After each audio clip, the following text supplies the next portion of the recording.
Достор, коллегалар, бүгүнкү видео Кисарт тууралуу болот. Кисарт тууралуу ошо мен билген маалыматым менен бөлүшө кетейин деп чечтим. Сөзсүз комментарийге өзүңөрдүн оюңарды жазгыла, кандай ойлойсуңар ошол тууралуу. Бул мисалы бүгүн 24 июль, 6 күн калды. 6 күндөн кийин 1 августтан баштап уже Кисарт иштеп баштайт деген имиштер, сөздөр болуп атат. Негизи официально ошондой. Анан кийин уже Яндексте пайда болуп калды да. Регистрация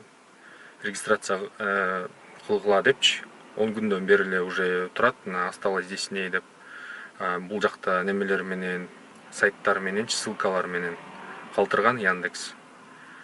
Анан көп таксисттер эле баш оорузу ушул болуп атат. Өткөндө бардык таксисттердин баш оорузу вакцинация тууралуу болуп аткан болчу. Эми вакцинация бүткөндөн кийин Кисарт болуп башталды. Кандай болот депчи. Анан кийин кандай деп атат? Таксопарктагылар айтып атат, регистрация кылгыла депчи. Көп видеолордон интернеттен деле чыгып атышат. Көп индивидуальный предпринимательдер, орустар лицензиясын аннулировать этип, мындай айдап жүргөн жеңил машинасын сатып же беркиндей грузовойго алмаштырып, же ушундай ар кандай варианттарды кылып атышат да, кылгандарчы. Биз эмне кылабыз, мисалы мигранттар, биз кыргыздар эмне кылабыз? Андай кылганга мүмкүнчүлүгүбүз жок биздин. Бөлөк жумушка иштегендер азыр 1 августка чейин күтүп турайын, анан 1-2, 3-үндө кичине ясныйраак болот деп, ошону күтүп, погодага жараша иш кылабыз деп, шашпай, как всегда кыргыздар ошентип ойлонуп отурабыз. Эмне кыларыбызды билбейчи. Анан кийин бул негизи 2020 эле болмок экен. Кисарт механиктен өтүп неметиш керек да, чыгыш керек сменага чыкканда. Анан строго негизи закон боюнча 12 саат эле иштегенге укугубуз бар да. Бирок бул мындай жесткий текшерүү болбогон үчүн 12 сааттан деле ашык иштеп жүрөбүз да, ачыгын айтканда. Ар кандай болот, мисалы кээде обедте 1 саат, 2 саат, 3 саат деле обед болуп калып, же жумуштар менен жүрүп, анан ошон үчүн көбүрөөк эс алып коюп, анан 12 сааттан көбүрөөк жүрөбүз да, линиядачы. Мамлекет болсо ушунун бардыгын көзөмөлгө алгысы келип атат. Бардык ушу электронный бир база болот экен. Ошол базага бардык водительдердин, таксопарктардын, ошол медиктердин, механиктердин, ошол диспетчерлердин бардык данныйлары чогуу болот. Ошолордун бардыгын мамлекет көзөмөлгө алып, бардыгын контролировать этет. Бул жакта регистрация кылганда через госуслуги регистрация кылат экенбиз. Бул жакта бардык майда чүйдө, ине жибине чейин бардыгын жазып чыгыш керек экен. ИНН, ОМС, бардык регистрация, бардык нерсе, бардык маалымат кирет экен да бул жаккачы. Ошентип контролго алып, бизди көзөмөлгө алып, ошентип неметейин деп атат да. Постепенно контролго алып, анан бизге жараша мындай неметет да. Закондорду чыгарып, кандай десек, ошого жараша иш кылышат. Булар өздөрү деле билбей атышат негизи кандай кыларынчы, бирок ушундай мераларды кылып, бул как бы эксперимент катары кетип атат азырчы. Эмне үчүн? Потому что мисалы могу сайтка киребиз, мына Мост транспорт, Московский транспорт деген сайт бар бул жактачы. Бардык Москванын бардык немеси транспорттары тууралуучу, автобустан баштап, бул велосипедист, пешеходко чейин бардык тиешелүү маалыматтар, метро, автобус, трамвай, такси, ошол жана башка ушулар жөнүндө, парковкалар жөнүндө бардык маалыматтар да бул жактачы. Ушул жакка киребиз, бул жакта керектүү маалыматтар жазылган экен. Мисалы пропусктар, грузовой машиналарга пропусктар, эвакуация болуп кеткен машинаны кантип тапса болот, ушул жактан тапсаңар болот экен. Мобильный приложениясы бар экен бунун өзүнүнчө. Штрафтарды да текшерсе болот бул жерден. Бюро находок дейт. Что делать, если вы забыли вещи в транспорте? Автобустан же метродон мындай вещилерди унутуп калсаңар да ушул жактан запрос кылып ушул жактан текшерип тапса болот экен. Неме ылдый жагына түшөбүз. Ылдый жагына түшкөндө неме частые вопросы дейт. Частые вопросы деген жерде ушул жерде көңүлүм бурулду да, анткени эң биринчи суроо, көп берилген суроо. Как при вызове такси быть уверенным, что такси легальное дейт. Көп ушундай ситуация болот да, мисалычы биз өзүбүз күнөөлүүбүз таксисттер. Кандай десем, мындай шалакылык мамиле кылып, кайдыгер мамиле кылып, так четко иштебей, өзүбүз кылдык да. Бунунчу көп жалоптор көп болуп кеткен үчүн, авариялар көп болуп, кырсыктар көп болуп кеткен үчүн өзүбүз ушуну кылып алдык негизи. Анан ДТПлар боюнча биринчи местада каршеринг турат экен, экинчи местада эле неме таксисттер турат экен ДТП боюнчачы. Ошон үчүн дагы аябай буну серьезно көзөмөлгө алып, серьезно карайын деп атышат да. Биринчи бул Москвада, анан Московский областта башталат экен бул көзөмөл. Анан кийин эгерде бул жакта жакшы болуп кетип, бул жактын жолун тапса, башка жактагылар, мисалы башка шаарлар бат эле неметишет го дейм, дагы постепенно өтүшөт. Анан кийин эмне кылабыз деген ой болуп атат. Бул жакта регистрация кылган оп оңой эле экен. Ушул сайтка эле мисалы кирсеңер, мен силерге ссылкасын калтырып кетем. Бул сайттын описаниядачы. Бул жерде неме деген бар. Ушул сайтка киргенде так, азыр цифровой профиль, идентификатор водителя легкового такси дейт. Ушул немесине, разделине киребиз. Ушул разделине киргенде бул жакта мисалы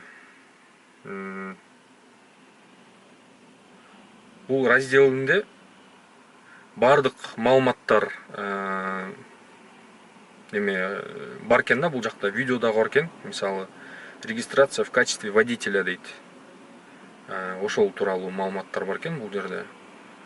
Чтобы получить идентификатор водителя легкового такси необходимо дейт. Бул жакта бардыгы жазылган. Мына алыш үчүн, кисартка регистрация кылыш үчүн биринчи госуслугиге регистрация кылыш керек. Госуслугиге регистрация кылыш үчүн эң оңой жери бун госуслугиге регистрация кылгандын мои документы деген жерлерге барып туруп эле ошол жерден жана ошол жактан барып регистрация кылса болот. Эң оңой эле жери. Эгерде ал жакка барганга убакыт жок болуп, үйдөн жатып эле регистрация кылгыңар келсе, андай деле бар экен, через банк аркылуучу. Буякта приложение бар го, Сбербанктын приложениясы. Ошол Сбербанк аркылуу эле регистрация кылса болот экен. Мен ошол онлайн регистрация кылайын дедим эле, бирок мен паспортум өтпөй калды да, тура эмес толтуруп калыптыр деп чыгып калды уведомлениячы. Андай болбой калды. Ошон үчүн мен бүгүн суббота, эртең воскресенье болуп кетти. Понедельник буюрса, понедельник барып, мои документы ошол жактан регистрация кылып, анан кийин дагы отдельно видео тартып, анан киргизем. Ошондой, мисалы биздин өтө деле мындай чоң тандообуз жок. Иностранный гражданин болгондуктан, мигрант болгондуктан айла жок регистрация кылабыз. Коркпой эле регистрация кыла берели, потому что бизге дагы жеңилдик болот. Бизге дагы жакшы бунун минустарын эле айтып атышат, бардыгы плюстары деле бар бунун. Эгерде жакшы иштетип, как положено иштеп неметсе. Анан эгерде регистрация кылбайм деп аткандар биринен баштап штраф салынат деп атат, 30 миңден өйдө депчи. Анан мисалы Яндекс заказ бере берет экен. Регистрация кылбасаң деле бере берет экен да, Яндекс Ситимобилдер заказдычы. Анан мындай болуп атат. Бирок штрафты Яндекске, Ситимобилге жаза албайт. Потому что булардын юристтери бар, күчтүү адвокаттар бар, буларга эч кандай наказание жок. Ошон үчүн эгерде майди кармалса, ГАИ кармалса, биринен кийинчи закон күчүнө кирет да. Регистрация кылбай иштеп жүргөнүбүздү көрүп неметсе, бизге штраф жазат, биздин машинабызды алып кетет, өзүбүз эле кыйналабыз. Ошон үчүн же бирине чейин успеть этели регистрация кылып, чуркапчы аракет кылып. Же бирине чейин успеть этпесек, анда 1-2 күн выходной кылып, үйдө жатып туруш керек. Дальше эмне болот экен көрөйүн депчи. Мындай да болуп атат. эгерде ушул толук ишке кирип калса мындай болуп, алардын айтканы боюнча мындай болуп атат да. Только стоянкада токтойт машина. Азыр дворлорго токтоп атат го кечиндечи. Дворлордо эле токтоп турат. Ошолорго да көп жалоб болуп атат. Жителдер жалобы этип, мисалы, каршерингтер, таксисттер эмне үчүн дворлорго токтоп биздин парковкаларыбызды занимать этет деп алар да көп жалобы эткен. Ошон үчүн ушундай натыйжага чыгарып атышат да, ушундай колдонуп атышат. Ушундай нерсеничи. Машинабызды барып токтотобуз стоянкага. Как положено, таксопарктын стоянкасына токтотобуз кечинде. Эртең менен чыгып атканда, жумушка чыгып атканда эртең мененби же биз ночто иштесек, түштөн кийин барабыз. Как положено өтөбүз. Медиктен текшерилип, машинаны механикке текшертип, ал механиктагы регистрация болгон болот. Ошол кисартта медиктагы регистрация болгон болот. Алар болсо бизге добро берет. Андан кийин ошо чыгабыз, чыгып туруп анан кийин иштеп баштайбыз. Эгерде 8 сааттан көбүрөөк убакыт иштесек, ал болсо бизди блокировка кылат, немеч кисарт. Эгерде кисарттан блокировка кылсак, строгий контроль кылышат экен булар. Яндексти азыр мисалы Яндекстен блокировка кылып атат, 12 саат иштегенден кийин блокировка кылып, анан кийин Яндексти өчүрүп коюп, Ситимобил менен деле иштеп жүрөрсөң болот да, мисалычы, же бөлөк аккаунтка кирип, ошентип эле иштеп жүргөндөр көп. Андай кылганга мүмкүнчүлүк болбой калат да, потому что бул единый система болот. Эгерде ошол убакыттан ашып кетип, анан кийин гаиге түшүп калсак же мадиге түшүп калсак, анда строгийрээк болуп калат. Штраф алабыз, машинаны алдыртабыз. Ошондой болуп кетиши мүмкүн да. Бунун минустары да бар. Бул аябай доработка көбүрөөк кылыш керек да бунучу. Бул аябай сложный нерсе да, мисалы. Мисалы эми элестеткиле, алыс жакка заказ алып калсаңар да, мисалы. Кандай болот? Ошол вопростору бул жакта көрсөтүлгөн эмес. Аябай көп да иштеш керек. Ошон үчүн коркпой эле регистрация кылыш керек 1 августка чейин. Андан кийин эми айла жок. Башка түштө байтал жорго дейт. Кандай кылса дагы мындай жеңилирээк жолун тапканга аракет кылабыз. Жеңилирээк жолу табылат сөзсүз. Ошон үчүн эч коркпой, переживать этпей, иштей берели. Главный өзүбүзгө өзүбүз сагыраак бололу, документтерибизди тактап, өзүбүздүн айдаганыбызды, алып жүргөнүбүздү оңдойлу. Мындан дальше дагы хуже болуп кете бербесин, оңолойлу. Туугандар, коллегалар. Менин сунушум ошондой. Ошо көргөнүңүздөргө чоң рахмат. Эгерде бул видео жакса, лайк басыңыздар, жакпаса дизлайк басыңыздар.